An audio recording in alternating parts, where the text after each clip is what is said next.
शादी का झांसा देकर करता रहा 5 साल तक दुष्कर्म, एफआईआर हुई, जेल हुई और जेल से आने बाद फिर से दुष्कर्म के आरोप। दोनों साथ में पढ़ते थे और प्रेम प्रसंग था अतघार के सरपंच। पहले तो एफआईआर हुई थी, आरोपी जेल भी गया था, इस बार घटना हुई या नहीं कह नहीं सकते। लड़की ने शादी करने के लिए खुद ही मना कर दिया था और अब लड़की झूठ बोल रही है, झूठे आरोप फांसाने की साजिश परिवार। यह वीडियो वायरल फेसबुक से लिया है, सत्ता सुधार इस वीडियो के अंतिम शब्दों का समर्थन नहीं करता। पीड़िता की कहानी सुने, पीड़िता की जुबानी। मैं ग्राम अटघार, जिला महोबा, थाना खन्ना, तहसील महोबा, ब्लॉक कबरे, पोस्ट चौली।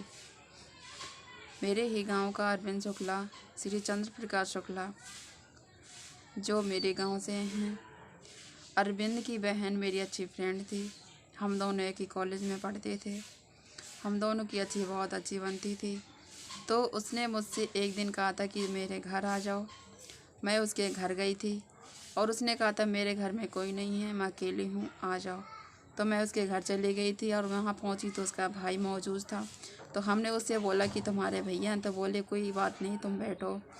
तो उसने मुझे बैठाया, बोली कि मैं चाय लेके आती हूँ, और चाय लेने गई। वो चाय में कुछ मिला के लाई और हम पीते ही मुझे बेहोशी की हालत में हो गई। हमको समझ भी नहीं पाया, चल भी नहीं पा रहे थे, आंखों में दिख नहीं रहा था, धुंधला सा दिख रहा था। और अरविंद की बहन वहाँ से लापता हो गई, वो चली गई। फिर इसके बाद अरविंद ने मेरे साथ में जबरन मेरा बलात्कार किया, मेरी बिना मर्जी के। और बलात्कार करने के बाद जब मुझे हल्का होश आया तो मैंने कहा मेरे साथ में कुछ हुआ है। तो उसने बोला कि हाँ, हमने किया है और मैंने तुम्हारा फ़ोटो वीडियो भी बनाया है। अगर तुम चाहो तो मैं जैसा कहता जाऊँ तुम वैसे ही करती जाओ, और तुम किसी से बताओ कि तो ये तुम्हारा फ़ोटो वीडियो वायरल होगा, तुम्हारी माँ बाप की इज्जत में दाग लगेगा और सब लोग हंसेंगे। अगर तुम ऐसा नहीं चाहती हो कि तुम्हारी बदनामी ना हो, ना तुम्हारे घर में पता चले, तुम्हारे मम्मी पापा की इज्जत पे दाग ना लगे, तो जैसा मैं कहता जाऊँ तुम वैसे ही करो। तुम मुझसे बात करो, मैं तुमसे शादी भी करूँगा। उसने शादी का झांसा देकर उसने एक बार नहीं, कम से कम 5 साल तक मेरा शारीरिक शोषण करता रहा। जब मैंने शादी के लिए उससे बोला कि शादी कर लो तो वो मुकर गया। बोला कि मैं तुमसे शादी नहीं कर सकता क्योंकि तुम छोटी जात की लड़की हो, मैं शुक्ला हूँ, मैं तुमसे शादी नहीं कर सकता। गाली गलौज करने लगा, धमकी देने लगा जान से मारने की। फिर हमने उसकी एफआईआर भी किया था, वो जेल भी गया था। जेल जाने के बाद जब बयान की बारी आई थी तो हम कोर्ट गए थे। तो कोर्ट में हम जज साहब के सामने शादी के लिए हाँ भी बोले थे। उस लड़के ने 2 घंटे का टाइम मांगा था, अरविंद शुक्ला ने। 2 घंटे का टाइम मांगते हुए फिर वो आया, फिर उन्होंने हमको धमकी दिया। मेरे मम्मी, मेरे भैया, दोनों भाभी अरविंद के घर में बंदी बने हुए थे और बोला कि अगर तुम चाहती हो कि तुम्हारे माँ बाप सेफ हो जाएं तो हम जैसा कहें वैसे ही बोल देना कोर्ट में। तुम शादी के लिए हाँ नहीं बोलेगी, तुम ना करोगी, हम हाँ बोलेंगे। मेरे मम्मी पापा को बंदी बना लिया था। अगर कह रहे तुम यहाँ हाँ बोल दी तो घर पहुँचते ही तुम्हारे मम्मी पापा ख़त्म हो जाएंगे, हम जान से मार देंगे, तुम कुछ नहीं कर पाओगी। हमें डराया, धमकाया। और इसके मम्मी पापा की हमने जान रखते हुए कि हमारे मम्मी पापा को जान से मार देंगे, इसलिए हम डर की वजह से हमने कोर्ट में बयान पलट दिए कि हम शादी नहीं करेंगे। और उसने हाँ बोला था, मैंने मना किया था। फिर जब वो बाहर आ गया, बयान होने के बाद वो बाहर आ गया जेल से, फिर उसने वही घटना हमारे साथ में दोबारा किया। हम कमरिया वाले रोड में रेस लगाने गए थे। वहीं पे अज्ञात लड़के के साथ में बाइक मोटरसाइकिल में आया था, चेहरा बांधे हुए थे, 2 लोग थे, हम पहचान भी नहीं था। मुझे पकड़ा, मैं चीखी चलाई, लेकिन वो बोला चिल्लाओगी तो गला दबा के यहीं मार डालेंगे। उसने धमकी भी दी। उसने जबरन मुझे पकड़ा। अरविंद शुक्ला ने, दोनों लोग पकड़ के उस लाला शुक्ला का मकान बना हुआ खेत के किनारे, वहीं पे घसीट के ले गए। अरविंद शुक्ला ने मेरा जबरन बलात्कार किया और अज्ञात लड़के ने फ़ोटो वीडियो बनाई। उसने मुझे धमकी दी कि अगर किसी से बताओ कि तुम्हारी फ़ोटो वीडियो वायरल कर देंगे। वो सब हम जैसे तैसे हम घर आने लगे। हम इतना डर गए थे कि हमने किसी से नहीं बताया, लेकिन घर में बता दिया था। मेरे मम्मी पापा इतने पहले से डरे हुए हैं कि उनके साथ इतना बुरा पहले से बर्ताव हुआ है, इस वजह से वो आवाज़ नहीं उठा पाते, किसी से कह नहीं पाते कि हमारी लड़की के साथ में क्या हुआ है। वो कहते कि हम कुछ नहीं कर पाए, हम गरीब घर की लड़की हैं, गरीब हैं, हमारे पास पैसा नहीं है, हम नहीं लड़ पाएंगे, और ये जो हुआ सब भूल जाओ। उन्होंने कुछ इतना डरे हुए हैं कि वो अपनी आवाज़ नहीं उठा पाते हैं। तो इसलिए हमने हमने हमने भी नहीं कुछ किया। जब उसने फिर 8 तारीख की घटना, 8 तारीख 8वां महीना 2021, 8 अगस्त की घटना है। 12 अगस्त को उसने 13 तारीख को उसने फ़ोटो डाली थी फेसबुक में, बना के फ़ोटो डाली थी उसने। और उसने कहा था कि अगर तुम किसी से बताओगी तो ये फ़ोटो तुम्हारा तो वायरल हो ही जाएगा, वीडियो भी हो जाएगा। तो हम उसके डर के कारण फिर हमने थाने भी गए, हमने अपनी पूरी बात बताई, लेकिन हमारी कोई सुनवाई नहीं हुई, ना ही हमारी FIR दर्ज हुई। हम न्याय पाने के लिए दर दर ठोकर खा रहे हैं, हम इधर उधर घूम रहे हैं, लेकिन हमें न्याय नहीं मिल पा रहा है।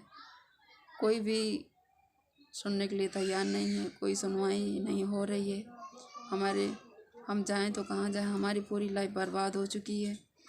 अब हम कहीं के नहीं रहे, पूरी लाइफ बर्बाद हो चुकी है।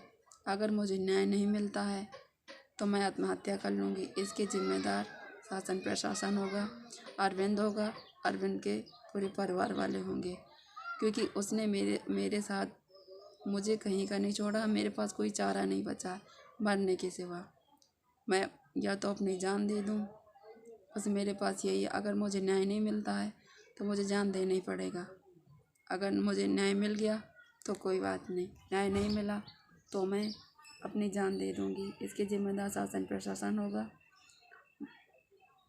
प्लीज़ मुझे न्याय दिलाने का। वीडियो फ़ोटो का सहारा लेकर उसने एक बार नहीं, कम से कम 5 साल मेरा शारीरिक शोषण किया, मेरा बिना मर्जी के किया। जब मैंने उससे शादी के लिए बोला कि तुम चाँद खींचा मारो, मैं तुमसे शादी नहीं कर सकता।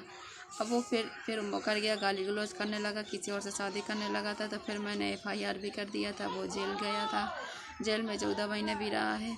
जब जेल पहुंच गया था, जब बयान की बारी आई तो अरविंद शुक्ला की माँ बाप पूरा परिवार, मेरे मम्मी पापा को, मेरे पूरे फैमिली को बंदी बना लिया था कि अगर तुम्हारी लड़की कोर्ट में बयान देगी, शादी के लिए हाँ बोलेगी, तो तुम्हारी लड़की को न तुम्हारा तुमको जान से मार देंगे, तुम गांव में नहीं रहने देंगे, तुम्हारा जीना हराम कर देंगे। मेरे मम्मी पापा को बंदी बनाकर डरा धमकाया, बहुत ज़्यादा पीड़ित किए, बहुत ज़्यादा अपमानित, बहुत ज़्यादा डराया धमकाया। तो हम बहुत ज़्यादा डर गए थे। हमने भाई के डर के कारण हम जबरन उनसे बयान पलटवा लिए। बयान पलटते ही जब वो 2-3 महीने तो कुछ नहीं, फिर इसके बाद जब हम बाहर घूमने गए, हम रेस लगाने गए थे, हमारे वाले रोड में लाला शुक्ला का मकान बना हुआ है, वहीं पे अरविंद शुक्ला बाइक में आया, अज्ञात लड़के के साथ, मुंह बांधे हुए था। वहीं पे आया और बोला, जबरन मुझे पकड़ा और फिर बोला कि चिल्लाओगी तो गला दबा कर मार डालूंगा। उसी घर में घसीट के ले गया था। अब मेरा जबरन बलात्कार किया था। उस लड़के ने फ़ोटो वीडियो बनाई थी।